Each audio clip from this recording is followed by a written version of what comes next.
All right, let's get into the papers now. Let's see what the headlines across Nigeria are saying this morning. We'll be doing the paper review by ourselves. We begin with the Nation newspaper this morning, and the first headline here says, Atiku Duke is Ezekwesili absent as parties sign pact. I wasn't invited, says PDP candidate, that's Atiku Abubakar. But Abdusalam Abubakar says all were invited. And how come? This is a little controversial here and there, but the point there is, most of the presidential candidates for the various political parties were there yesterday. Only Atiku Duke, Ezekwesili, and maybe one or two others were not there. And it's not also a good sign, especially at this time when we're talking about peace. Recall that in 2014, thereabout, the peace accord where we saw the incumbent president now shaking hands. In fact, they hugged each other with former President. That picture was really iconic. It had a way of really dousing the tension at that particular time. So if the key players, you know, because from all we care and all the reports, the candidate of the People's Democratic Party appears to be, you know, widely reported as the main contender in this election. I'm afraid the peace accord still has to hold again. Well, the point there is, in the eyes of the law, all political parties are equal. That's right. So if the majority come to say, okay, we agree, and 2 or 3 or 4 others decide, out of about 71 candidates, only 2 or 3 or 4 decide not to be part of it, well, they have to abide by the rule of the majority. But some of the issues they were signing and pledging to is quite interesting. Let me read them out so people can also get to bond with it. One of the pledge there is to run an issue-based campaigns, refraining from campaigns that will involve religious incitements, ethnic or tribal profiling, which is really a good one. And another point there says refrain from making speeches that can incite any form of violence. I think we're doing pretty well. Yeah, I think the Peace Committee is trying to midwife real democracy, you know, and ensuring that it roots down.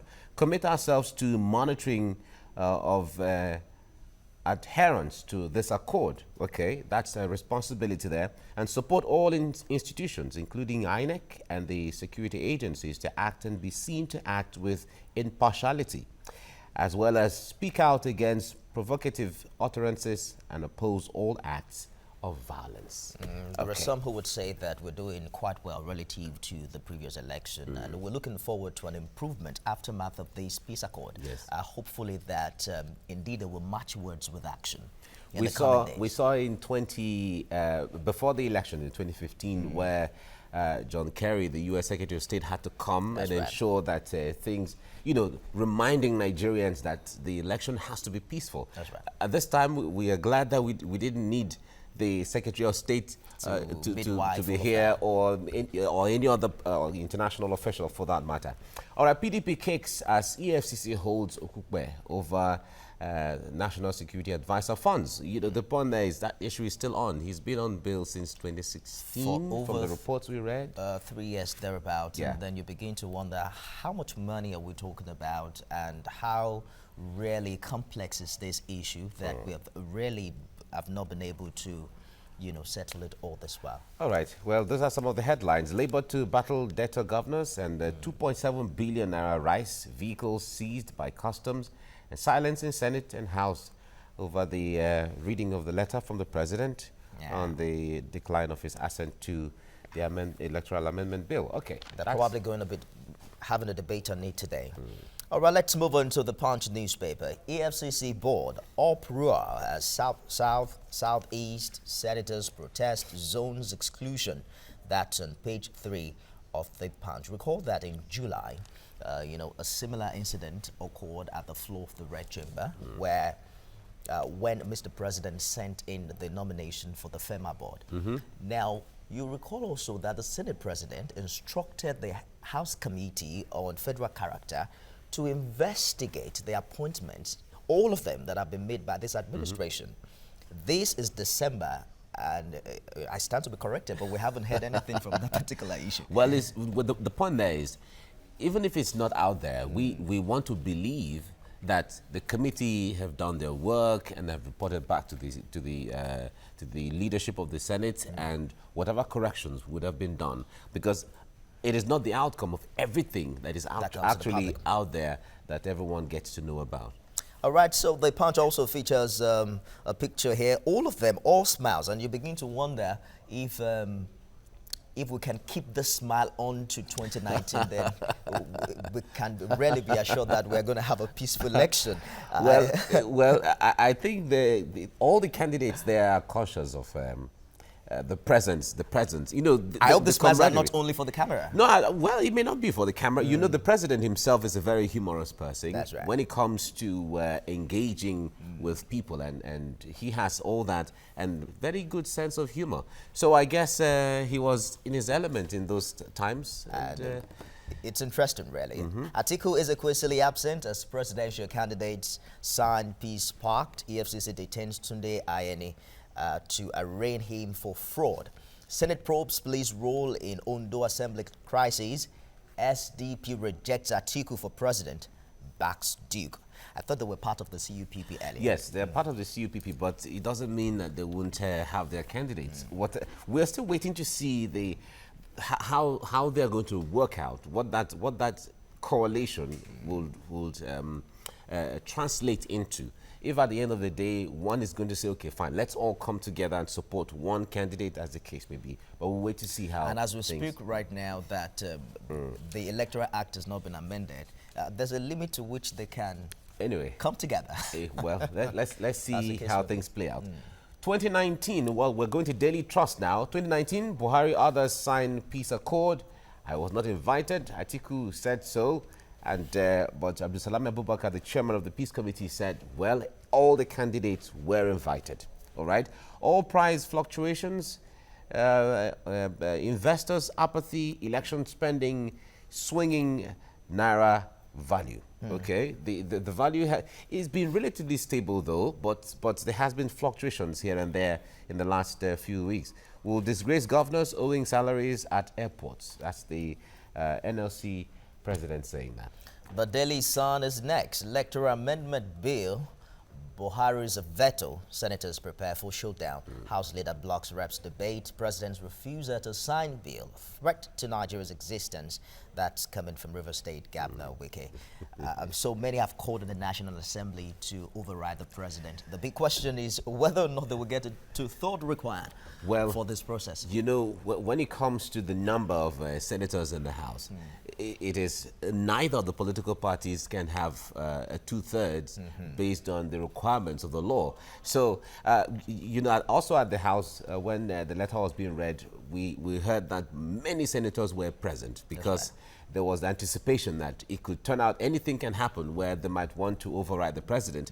Well, the senators from the APC decided to be on ground just to block any of such kind of moves and all of that. So it's quite interesting. It's politics, so it's fine. Let's see how it goes in the coming days. APC, Shatima Reconciliation Committee, storms Southwest. 2019, Atiku Duke Ezekwesili absent as Buhari signs peace pact. I wasn't invited. That's the PDP candidate. Parties accused committee of favoring president. Of course, there was a mini protest there yesterday. They said that there was too much attention on Mr. President. Unfortunately, he is a candidate, but is also the president of the Federal Republic of Nigeria.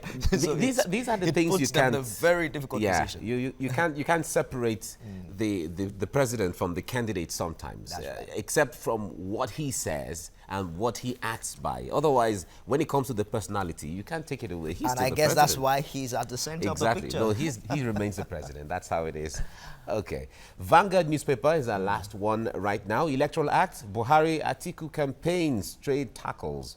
All right, that will be much expected from what onlookers will say. Manufacturers' investments rebound in first half of 2018, 4.12 trillion naira in 5 years. Okay.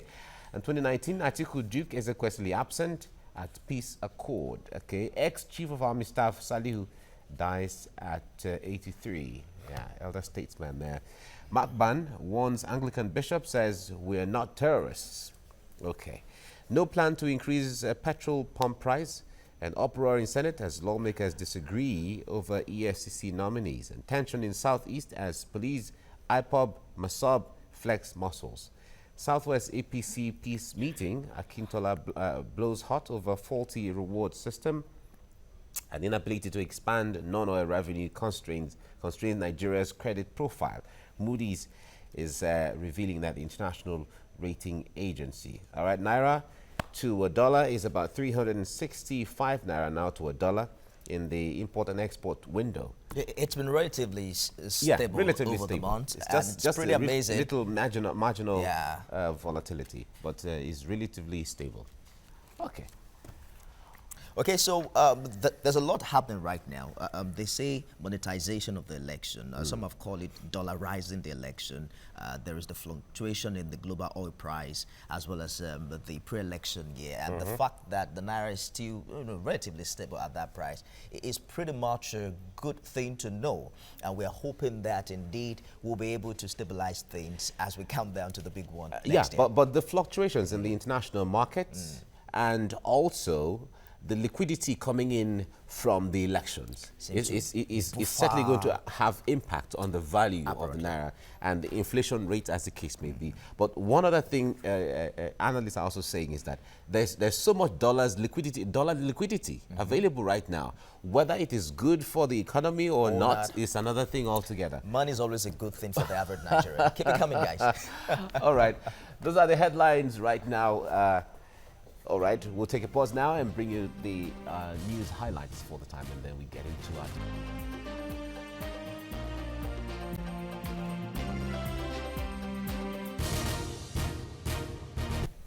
Okay, it's good you are still there, following all our programs this morning.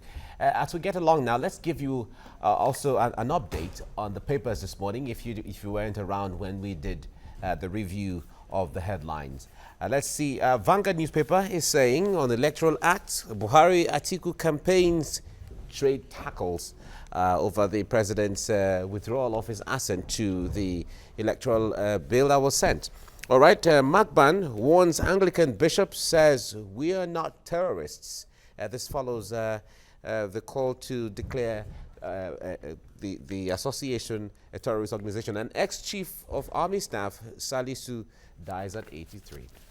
And in case you missed it, top stories on the front page of the Punch. I have it here. EFCC board uproar as Southeast senators protest zones exclusion. Atiku Ezekwesili absent as presidential candidate signed peace pact yesterday. I'm also will change his mind on my candidature, says APC candidate. Man kills 4 children, commits suicide in Rivers. Unsigned electoral bill.